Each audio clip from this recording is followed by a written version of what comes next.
नमस्कार। जगतगुरु भगवान श्री कृष्ण जी के चरणों में कृतज्ञता पूर्वक वंदन करता हूँ। सनातन संस्था एवं हिंदू जन जागृति समिति द्वारा आयोजित धर्म संवाद इस विशेष कार्यक्रम में मैं गुरुराज प्रभु आप सभी का हार्दिक स्वागत करता हूँ। आज हम इस धर्म संवाद में अग्निहोत्र से हमारी रक्षा कैसे होगी और अग्निहोत्र का वैज्ञानिक स्तर पर महत्व क्या है, इस विषय में चर्चा करने वाले हैं। यह कार्यक्रम देखते समय आपके मन में यदि कोई प्रश्न निर्माण होता है तो कमेंट बॉक्स में लिखकर उसे हम तक अवश्य पहुंचाएं। आपके प्रश्नों का और आपकी शंकाओं का समाधान करने का हम यथासंभव प्रयास करेंगे। आज के इस धर्म संवाद में पूजनीय नीलेश सिंह बाल जी हमें मार्गदर्शन करने वाले हैं। पूजनीय नीलेश सिंह बाल जी का हम स्वागत करते हैं। पूजनीय नीलेश सिंह बाल जी, आप समुद्री जहाज निर्मिती क्षेत्र के अभियंता हैं। आपने सनातन संस्था के मार्गदर्शन में साधना कर संत पद प्राप्त किया है, अर्थात आप आध्यात्मिक क्षेत्र के अधिकारी संत हैं। विगत 21 वर्षों से आप पूर्णकालीन रूप से सनातन हिंदू धर्म के प्रचार प्रसार के लिए निरंतर प्रवास में रहते हैं। आपके पास आध्यात्मिक क्षेत्र और सामाजिक क्षेत्र, इन दोनों क्षेत्रों का अनुभव है। इस अनुभव का हमें निश्चित तौर पर लाभ होगा। दर्शकों, आइए तो फिर हम आज के इस धर्म संवाद को आरंभ करेंगे। अध्यात्म से संबंधित अनेक विषयों पर हमने इस धर्म संवाद में चर्चा की है। पिछले कुछ दिनों से हमने 16 संस्कार यह विषय जानकर धर्म संवाद में लिया, उससे संबंधित शास्त्रों को समझ कर लिया और साथ ही साथ ज्योतिष से जुड़े हुए कुछ बिंदुओं पर भी हमने चर्चा की। आज वर्तमान स्थिति को देखते हुए हम सभी को सुरक्षा के लिए आवश्यक अग्निहोत्र यह विषय समझ कर लेंगे। आंध्र प्रदेश के विशाखापट्टनम में जो केमिकल प्लांट में जहरीली गैस दुर्घटना हुई है, उससे जो पीड़ित लोग हुए हैं, उसी को ध्यान में रखते हुए हमने आज के लिए अग्निहोत्र यह विषय धर्म संवाद के लिए चुना है। क्योंकि वर्तमान आपत्तियों की दृष्टि से हर बार हमने देखा कि अग्निहोत्र का उल्लेख हो रहा है, अग्निहोत्र से सुरक्षा होगी ऐसे भी बताया जा रहा है, किंतु अधिकतर हिंदुओं को यह अग्निहोत्र क्या है यही नहीं पता है। तो पूजनीय नीलेश जी, सर्वप्रथम आज हम आपसे प्रार्थना करेंगे कि अग्निहोत्र क्या है, ये आप हमारे दर्शकों को बताइए।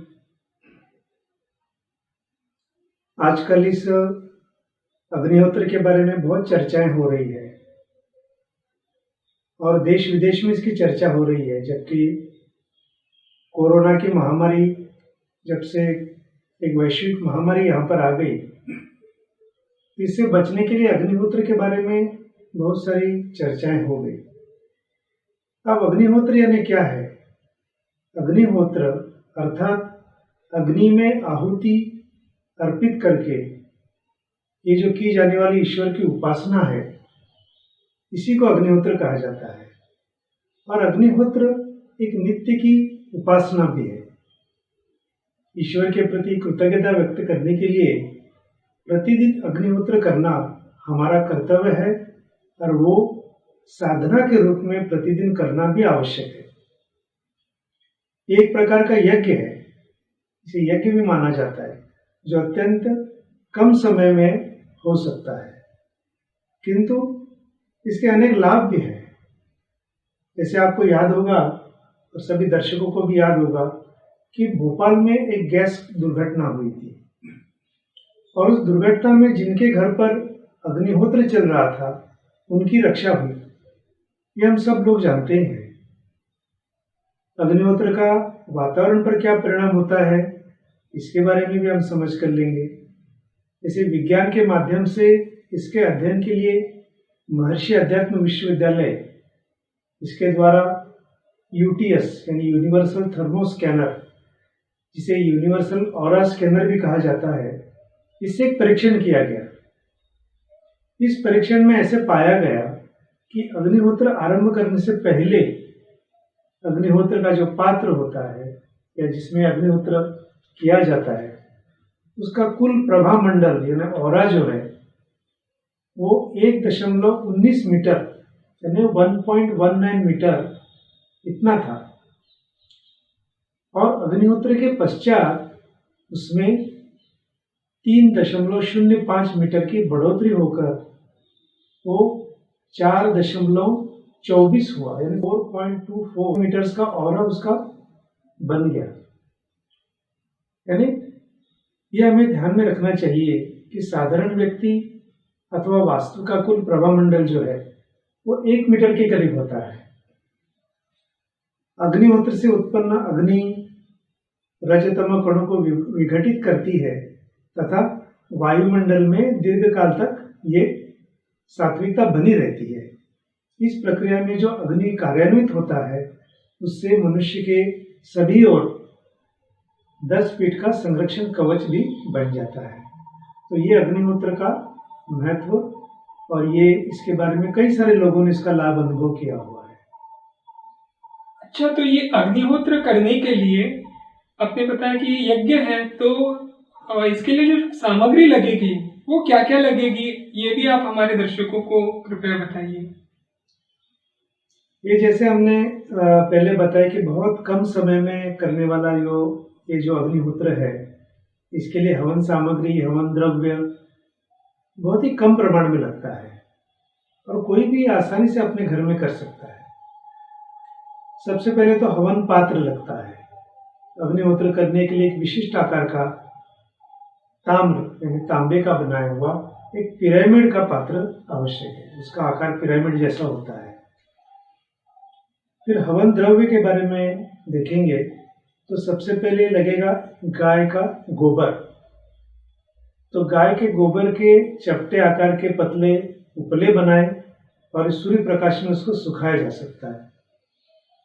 सूखे हुए उपलों में उसमें जो अग्नि होती है, यानी सूखे उपलों से अग्निहोत्र के लिए अग्नि तैयार की जाती है। फिर आहुति के लिए अखंडित चावल यानी अक्षत लगते हैं। अक्षत तथा पॉलिश न किए हुए चावल, इसमें आकृष्ट हुए ईश्वर के मूल तत्व टिके रहते हैं।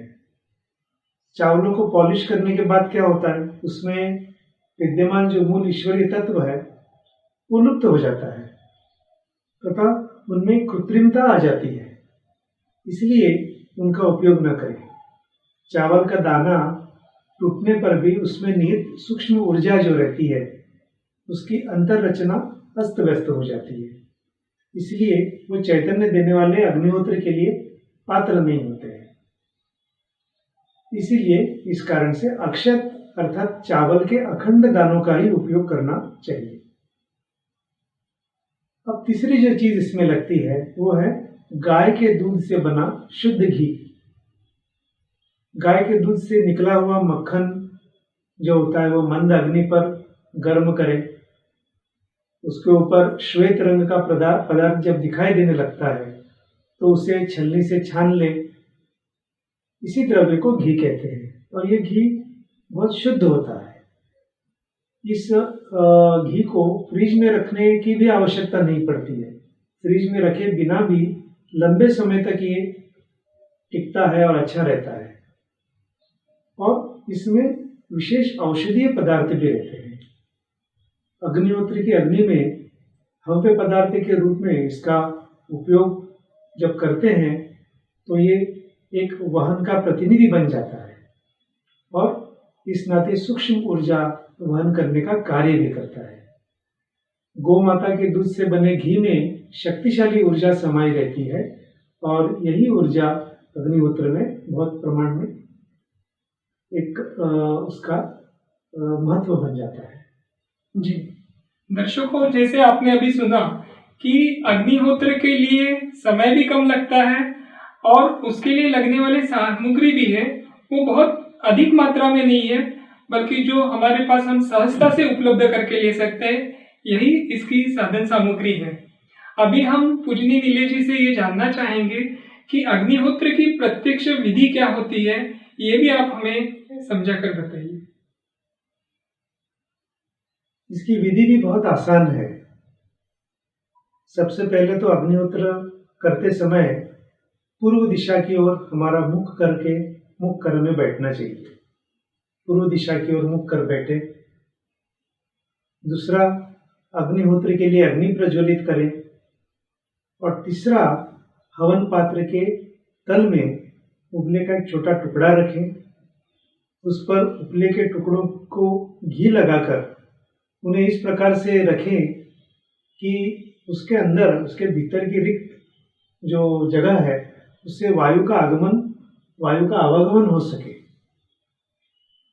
पश्चात उपले के एक टुकड़े को घी लगाकर उसे प्रज्वलित करें तथा हवन पात्र में रखें और कुछ ही समय में उपलों के सब टुकड़े प्रज्वलित हो जाएंगे। अग्नि प्रज्वलित होने के लिए वायु देना हो तो उसे हाथ के पंखे का उपयोग कर सकते हैं, परंतु मुंह से फूंक कर अग्नि प्रज्वलित न करें, क्योंकि ऐसा करने से मुंह के कीटाणु जो होते हैं वो अग्नि में प्रवेश कर जाते हैं। अग्नि प्रज्वलित करने के लिए मिट्टी के तेल जैसे ज्वलनशील पदार्थों का भी उपयोग न करें और अग्नि ऐसी बनाएं कि जिससे बहुत ज्यादा धुआं भी ना निकले। अब ये अग्निहोत्र कब करना है, इसका समय कौन सा है, इसके बारे में भी शास्त्र है। सबसे पहले तो सूर्योदय के समय ये किया जा सकता है। सूर्योदय के समय अग्निहोत्र करते समय, जैसे अभी आपको स्क्रीन पर दिखता होगा कि एक मंत्र का उच्चारण बताया गया है। तो वो मंत्र क्या है? सूर्याय स्वाहा सूर्याय इदन्न मम, प्रजापतये स्वाहा प्रजापतये इदन्न मम। दूसरा, यही अग्निहोत्र सूर्यास्त के समय भी करें और उसके लिए जो मंत्र बताए गए हैं वो ऐसे हैं: अग्नये स्वाहा अग्नये इदन्न मम और प्रजापतये स्वाहा प्रजापतये इदन्न मम। अब ये जो मंत्र है इनका उच्चारण योग्य पद्धति से होना आवश्यक है। मंत्रों का उच्चारण अग्निहोत्र के स्थान पर वहां पर वो गुंजे ऐसे नादमय पद्धति से, मध्यम गति से, यानी बहुत शीघ्र भी ना हो बहुत धीमा भी ना हो, ऐसे आवाज से स्पष्ट तथा ऊंचे स्वर में करना आवश्यक है। अब मंत्र बोलते समय हमारा भाव भी होना चाहिए। वो भाव कैसे रखें ये भी हमें समझ लेना आवश्यक है। मंत्रों में सूर्य, अग्नि, प्रजापति, ये जो शब्द हैं ये ईश्वरवाचक शब्द हैं। इन मंत्रों का अर्थ है सूर्य, अग्नि, प्रजापति, इनके अंतर्यामी स्थित परमात्म शक्ति को मैं ये आहुति अर्पित करता हूं। और इदन्न मम का अर्थ क्या है? ये मेरा नहीं है। समस्त सृष्टि का निर्माण तथा उसका पालन पोषण करने वाली परमात्म शक्ति के प्रति शरणागत भाव का कथन इस मंत्र में किया गया है। अब घर का एक व्यक्ति जब अग्निहोत्र कर रहा हो तो उस समय घर के बाकी लोग क्या कर सकते हैं? घर के प्रत्येक व्यक्ति को आहुति देने की आवश्यकता नहीं है। घर का एक व्यक्ति अग्निहोत्र करे और उस समय अन्य सदस्य, घर के जो अन्य सदस्य हैं वहां उपस्थित रहकर आहुति देने वाले के साथ अग्निहोत्र के मंत्र अवश्य बोल सकते हैं। अब अग्नि में हवन द्रव्य छोड़ना, ये जो प्रक्रिया है इसके बारे में थोड़ा समझ लेंगे। इसके लिए चावल के 2 चुटकी दाने हथेली पर अथवा तांबे की थाली में लेकर उस पर गाय के घी के कुछ बूंदे डालें। ठीक सूर्योदय के या सूर्यास्त के समय प्रथम मंत्र बोलें तथा स्वाहा इस शब्द के उच्चारण के उपरांत दाहिने हाथ की मध्यमा, अनामिका तथा अंगूठी की चुटकी में अक्षत घी का मिश्रण लेकर अग्नि में छोड़ें। इसके लिए चुटकी भर अक्षत पर्याप्त होते हैं। अब दूसरा मंत्र बोले तथा स्वाहा ये शब्द बोलने के पश्चात दाहिने हाथ से अभी जिस प्रकार से मैंने बताया उसी तरह से अक्षत घी का मिश्रण अग्नि में छोड़ें। तो ये अग्निहोत्र प्रत्यक्ष करने की जो विधि बताई गई है इसके बारे में मैंने बताया। दर्शकों, पूजनीय नीलेश जी ने न केवल हमें विधि बताई बल्कि इस विधि का शास्त्र भी समझाया और साथ ही साथ ये हमें कब करना है इस विषय में भी विस्तृत रूप से जानकारी दी। अभी हम आपसे ये भी जानना चाहेंगे कि इस विधि से लाभ क्या होता है। अब इसके लाभ तो बहुत सारे हैं, जैसे पर्यावरण के दृष्टिकोण से, आरोग्य के लिए, खेती के लिए इसके विभिन्न प्रकार के लाभ बताए गए हैं। सबसे पहले तो चैतन्यदायी और औषधीय है और रोग निवारक वातावरण निर्मित से निर्माण हो जाती है। अग्निहोत्र से अधिक पौष्टिक तथा स्वादिष्ट अनाज उत्पन्न होता है। अग्निहोत्र के कारण वातावरण से वनस्पतियों को पोषक द्रव्य मिलते हैं और वे सुखी होते हैं। अग्निहोत्र की विभूति से यानी जो भस्म जो तैयार होता है, वो विभूति जो है वो कृषि एवं वनस्पतियों की उत्तम वृद्धि करने के लिए अच्छा माध्यम बन जाता है। इसका उपयोग इस प्रकार से भी करते हैं और इसका परिणाम यह है कि अधिक पौष्टिक तथा स्वादिष्ट अनाज हो, फल हो, पुष्प हो या सब्जी, शाक इत्यादि उत्पन्न होते हैं। अग्निहोत्र के वातावरण का बालकों पर सुपरिणाम भी होता है। जैसे आज जो हमारे बच्चे हैं, उनके मन पर उत्तम परिणाम होकर उन पर अच्छे संस्कार होते हैं।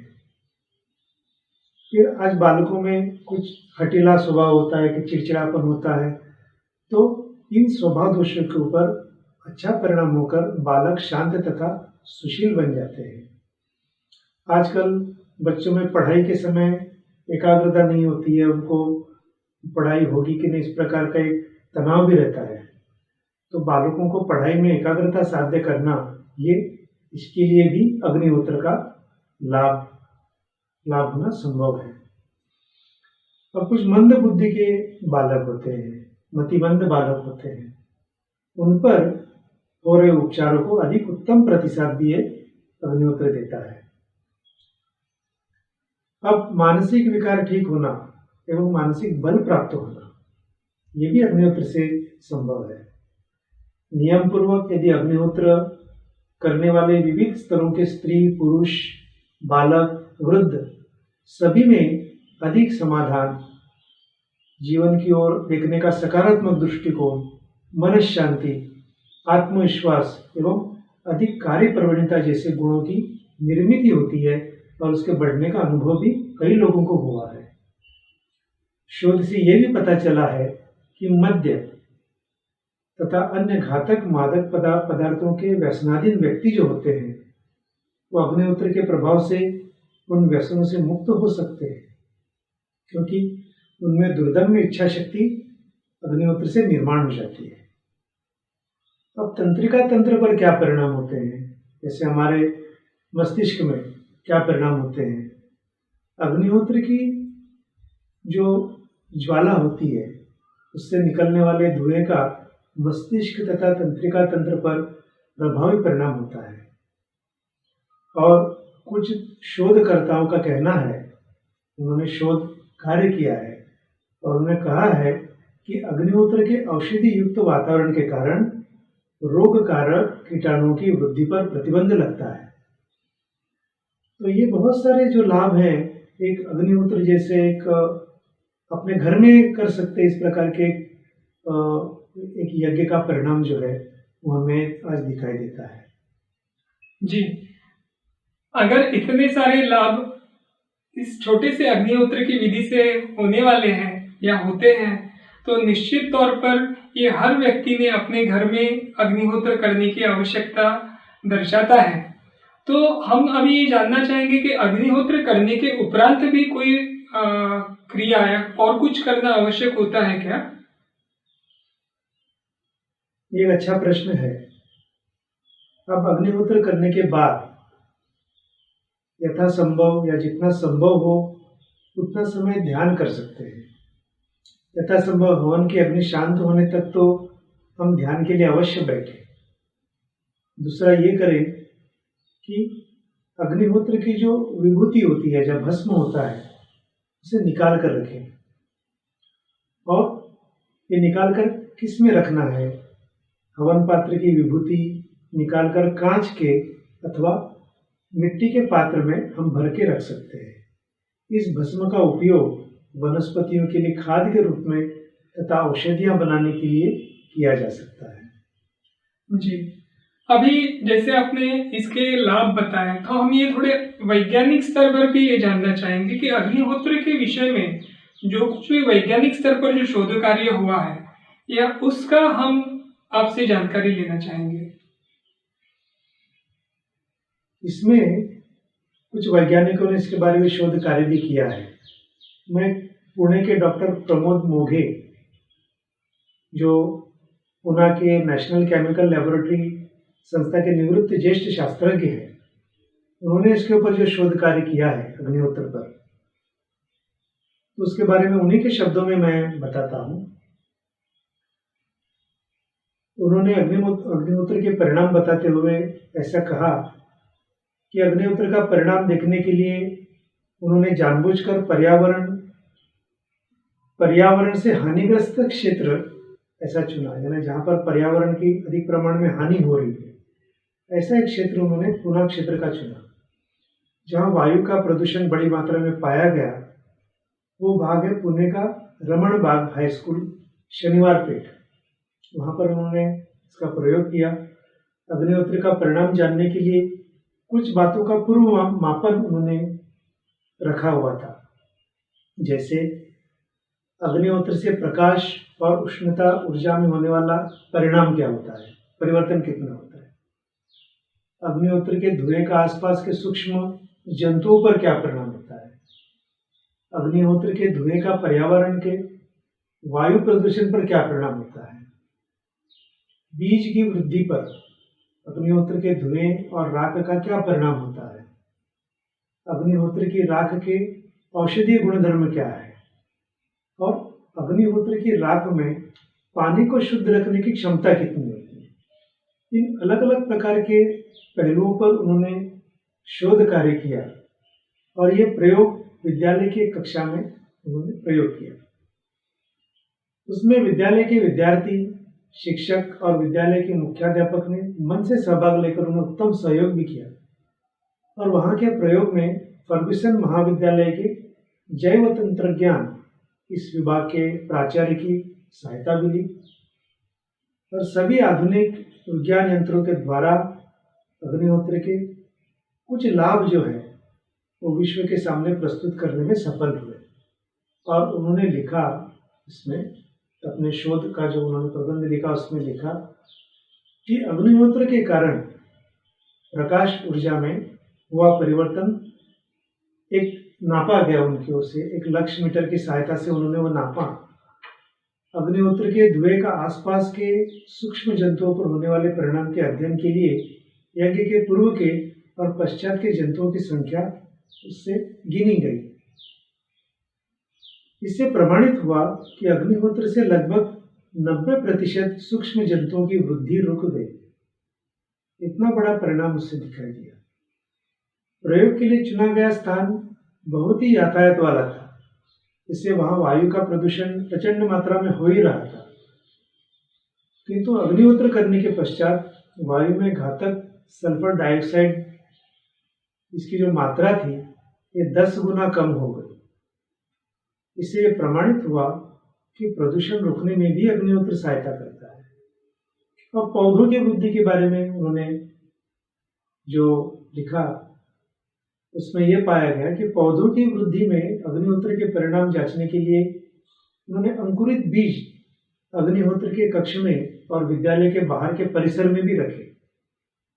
अग्निहोत्र के वातावरण में राख लगाकर रखे बीजों के पौधों की वृद्धि बड़ी मात्रा में हुई। अग्निहोत्र परिसर में रखे बीजों की तुलना में वो वृद्धि अधिक मात्रा में थी, ऐसा पाया गया। इसीलिए खेती में अग्निहोत्र विधि बहुत उपयुक्त है, यह भी प्रमाणित हुआ। और पानी को शुद्ध करने के बारे में उन्होंने जब देखा तो ये पाया कि पानी में जंतु और क्षारों की मात्रा 80 से 90% कम हो गई। न्यून पाई जाने के व्रण जो है उसके बाद त्वचा रोग पर वो बहुत उपयुक्त होती है, ये भी प्रयोग में सिद्ध हुआ। अग्निहोत्र की राख से पीने के पानी में जंतु और क्षार की मात्रा 80 से 90% घट गई। अग्निहोत्र का पानी शुद्धिकरण में भी उपयोग होता है, ये सिद्ध हुआ। उपयुक्त सभी लाभ केवल 10 मिनटों में ही मिल सकते हैं, ये भी सिद्ध हुआ। इस विधि के लिए हम 3 से 5 रुपए के व्यय पर, यानी केवल 3 से 5 रुपए का खर्चा होता है। इतना ही खर्चा करने पर पीने के पानी के साथ प्रत्येक घर प्रदूषण रहित, जंतु रहित कर सकते हैं। खेती में भी उस राख का उपयोग कर सकते हैं। यह हम विश्व के सामने प्रमाण के साथ निष्कर्ष सहित वैश्विक वैज्ञानिक मासिक में प्रसिद्ध कर सके, ऐसे उन्होंने कहा। हमारे पूर्व पारंपरिक विज्ञान को सम्मान के साथ विश्व में सम्मान का स्थान विश्व में दे पाए, इसका हमें गर्व है, ऐसे भी उन्होंने कहा। दर्शकों, ये प्रत्यक्ष किए हुए वैज्ञानिक प्रयोग के माध्यम से एक आधुनिक विज्ञान को जो जानता है और उस क्षेत्र में एक बहुत ही ऊंचे पद पर जिन्होंने कार्य किया था, ऐसे व्यक्ति ने किए हुए शोध के बारे में पूज्य नीलेश जी ने हमें बताया।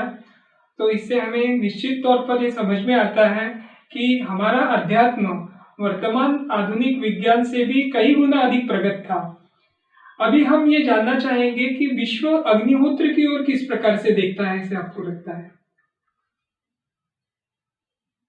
अभी विश्व में अग्निहोत्र की बहुत चर्चाएं तो हो ही रही है, और कई देश जैसे जर्मनी है, ऑस्ट्रेलिया है, अमेरिका है, इंग्लैंड है, France, Poland, Spain, Canada, Singapore, Japan, ऐसे 70 देशों ने अग्निहोत्र की भारतीय संकल्पना को आज स्वीकार कर लिया है। और वे विविध विज्ञान विषयक मासिकों में उसके निष्कर्ष जो है वो प्रकाशित करने लगे हैं। उन्होंने इस पर आधारित खेती का नाम होमा फार्मिंग टेक्निक ये रखा भी है।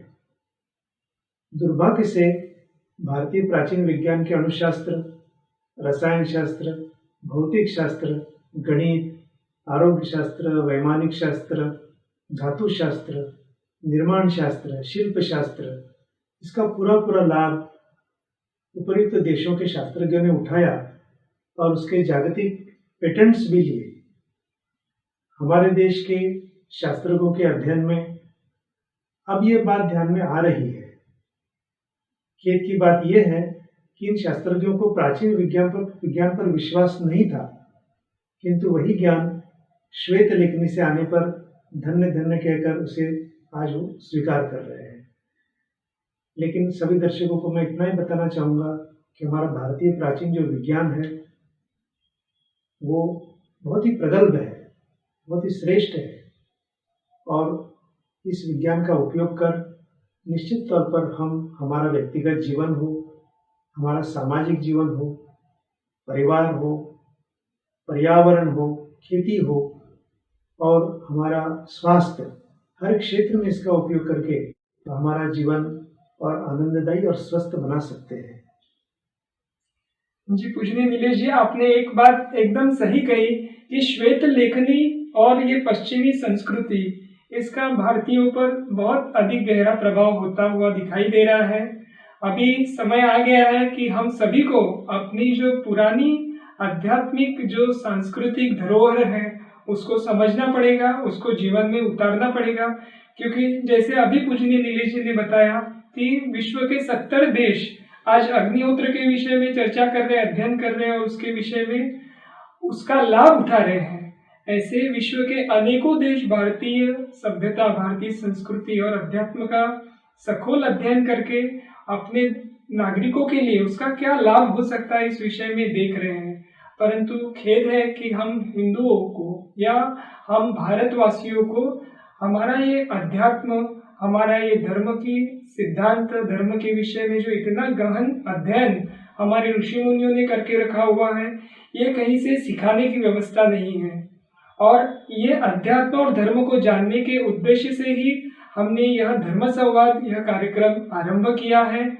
और आप दर्शकों से जो उत्स्फूर्त प्रतिसाद हमें मिल रहा है, उससे भी हम सभी को बहुत उत्साह मिल रहा है कि आप इस कार्यक्रम का सही मायने में लाभ उठा रहे हैं।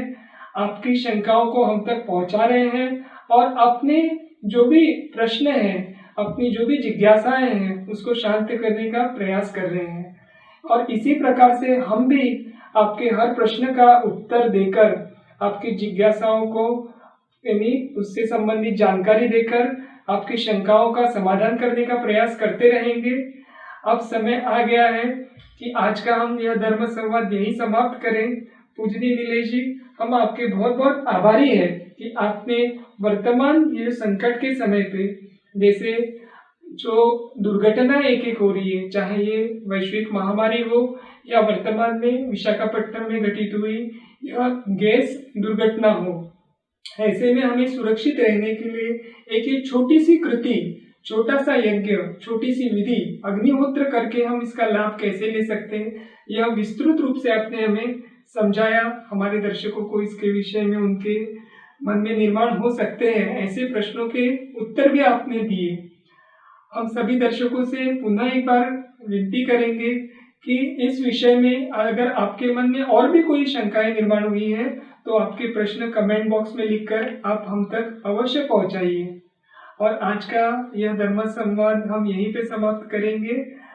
उससे पूर्व जगत गुरु भगवान श्री कृष्ण जी के चरणों में हम कृतज्ञता पूर्वक नमस्कार करेंगे और यह आज का धर्म संवाद यहीं समाप्त करेंगे। नमस्कार।